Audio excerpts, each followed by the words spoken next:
ನಮಸ್ಕಾರ. ಮಂತ್ರಾಲಯಕ್ಕೆ ಹೋದಾಗ ಮಂತ್ರಾಲಯದ ರಾಯರ ಉಂಡಿಗೆ ಎಸ್ಪೆಷಲಿ ತಪ್ಪದೆ ಈ ವಸ್ತು ಹಾಕಿ ಬನ್ನಿ.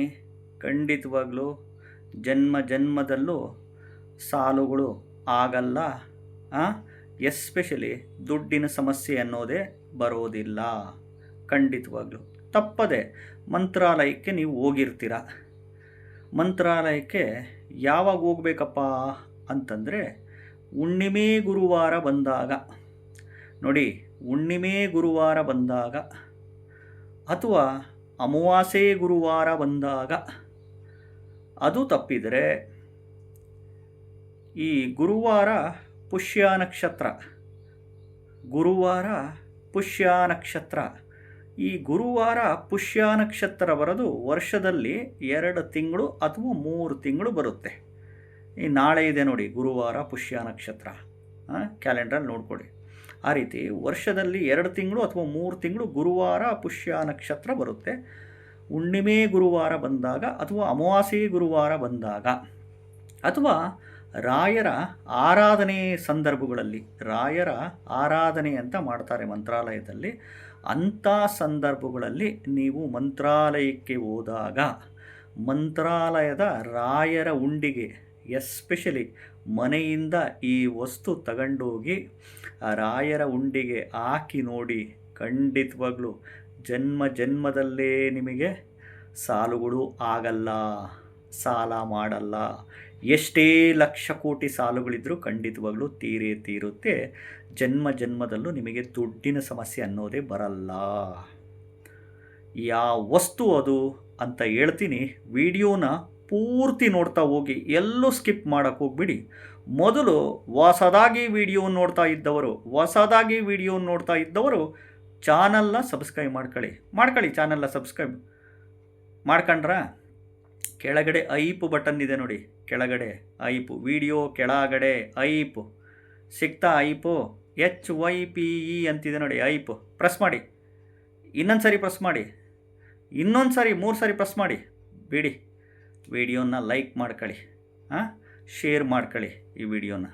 ನೋಡಿ, ಮಂತ್ರಾಲಯಕ್ಕೆ ನೀವು ಯಾವ ಸಂದರ್ಭದಲ್ಲಿ ಹೋಗ್ಬೇಕಪ್ಪ ಅಂದರೆ ಈ ಗುರುವಾರ ಪುಷ್ಯ ನಕ್ಷತ್ರ ಬಂದಾಗ ವರ್ಷದಲ್ಲಿ 2 ಬಾರಿ ಅಥವಾ 3 ಬಾರಿ ಬರುತ್ತೆ.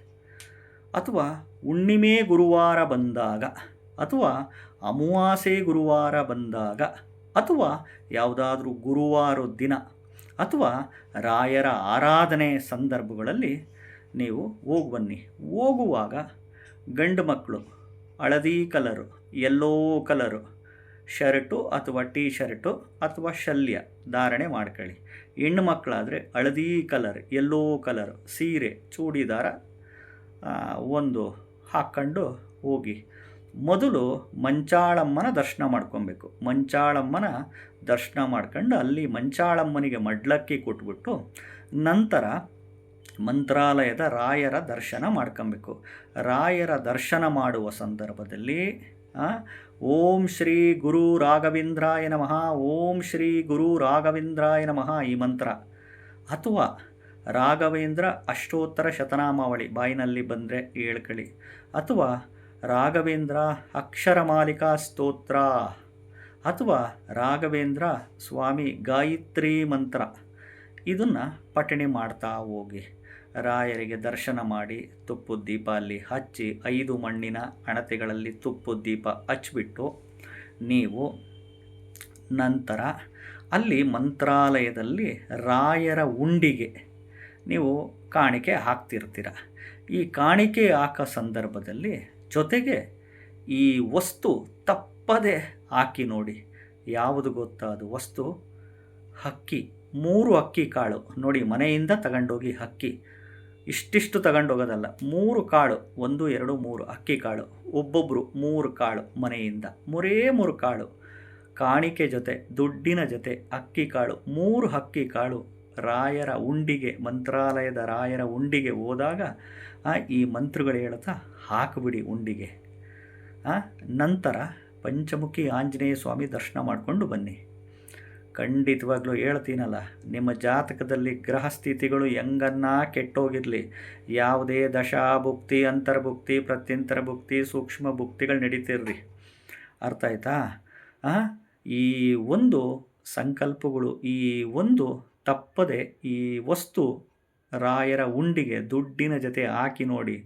ಇನ್ನೇನ್ರಿ ಬೇಕು? ಜನ್ಮ ಜನ್ಮದಲ್ಲೂ ಸಾಲ ಆಗಲ್ಲ, ಸಾಲ ಮಾಡಲ್ಲ. ಎಷ್ಟೇ ಲಕ್ಷ ಕೋಟಿ ಸಾಲುಗಳಿದ್ರೂ ತೀರುತ್ತೆ, ಮತ್ತು ದುಡ್ಡಿನ ಸಮಸ್ಯೆ ಅನ್ನೋದೇ ಬರೋದಿಲ್ಲ.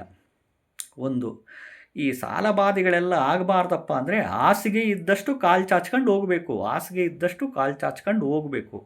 ಸಾಲವಿಲ್ಲದ ಜೀವನ ಮಾಡಲಿಕ್ಕೆ ಪ್ರಯತ್ನ ಮಾಡಬೇಕು. ಸಾಲುಗಳು ಮಾಡ್ಕೊಬಾರ್ದು. ಆಸೆ ದುರಾಸೆಗಳು ಪಟ್ಟು ಆಗ್ತವೆ, ಸ್ವಯಂಕೃತ ಅಪರಾಧ ಮಾಡ್ಕೊಂಡು ಏನೋ ಮಾಡ್ಕೊಂಡು ಆಗುತ್ತೆ. ಆ ರೀತಿ ಆದಷ್ಟು ಕಡಿಮೆ ಮಾಡ್ಕೊಳ್ಳಿ, ಖಂಡಿತವಾಗ್ಲೂ ಹೇಳ್ತಾ ಇದ್ದೀನಲ್ಲ. ಮತ್ತು ಇನ್ನೊಂದು, ಮಂತ್ರಾಲಯದಲ್ಲಿ ರಾಯರ ಈ ಮಂತ್ರಾಕ್ಷತೆ ಕೊಡ್ತಾರೆ. ಮಂತ್ರಾಕ್ಷತೆ ಕೊಟ್ಟಾಗ ಅದನ್ನು ಒಬ್ಬೊಬ್ಬರು ತಲೆ ಮೇಲೆ ಹಾಕ್ಕಂತೀರ, ಒಬ್ಬೊಬ್ಬರು ಬಾಯಿಗೆ ಹಾಕ್ಕಂತಾರೆ. ಅದನ್ನೇನು ಮಾಡ್ತೀರಾ? ಮಂತ್ರಾಕ್ಷತೆ ಮನೆಗೆ ತಂದು ಒಂದು ಚೆಂಬಿನಲ್ಲಿ ಅಥವಾ ಒಂದು ಬೌಲಲ್ಲಿ ನೀರು ಹಾಕ್ಬಿಟ್ಟು ಆ ಮಂತ್ರಾಕ್ಷತೆ ನೀರಿನಲ್ಲಿ ಹಾಕಿ ಮನೆಗೆಲ್ಲ ಪ್ರೋಕ್ಷಣೆ ಮಾಡಿ. ಇನ್ನು ಉಳಿದಿದ್ದು ನೀರನ್ನ, ಮಂತ್ರಾಕ್ಷತೆನ ಅಡುಗೆ ಮಾಡುವ ಸಂದರ್ಭದಲ್ಲಿ ಹಾಕಿ ಅದನ್ನು ಸೇವನೆ ಮಾಡಿ. ಖಂಡಿತವಾಗ್ಲೂ ನಿಮಗೆ ಇಷ್ಟಾರ್ಥಗಳು ಸಿದ್ಧಿಯಾಗುತ್ತೆ, ಅಂದುಕೊಂಡಿದ್ದು ಕೆಲಸ ಆಗೇ ಆಗುತ್ತೆ, ಖಂಡಿತವಾಗ್ಲೂ. ಇದು ರಾಯರ ಪಾದದಾಣೆಗೂ ಸತ್ಯ. ಅರ್ಥ ಆಯ್ತಾ? ವಿಡಿಯೋನ ಲೈಕ್ ಮಾಡಿ, ಕೆಳಗಡೆ ಹೈಪ್ ಬಟನ್ ಪ್ರೆಸ್ ಮಾಡ್ಕೊಳ್ಳಿ, ಚಾನಲ್ನ ಸಬ್ಸ್ಕ್ರೈಬ್ ಮಾಡ್ಕೊಳ್ಳಿ. ನಮಸ್ಕಾರ.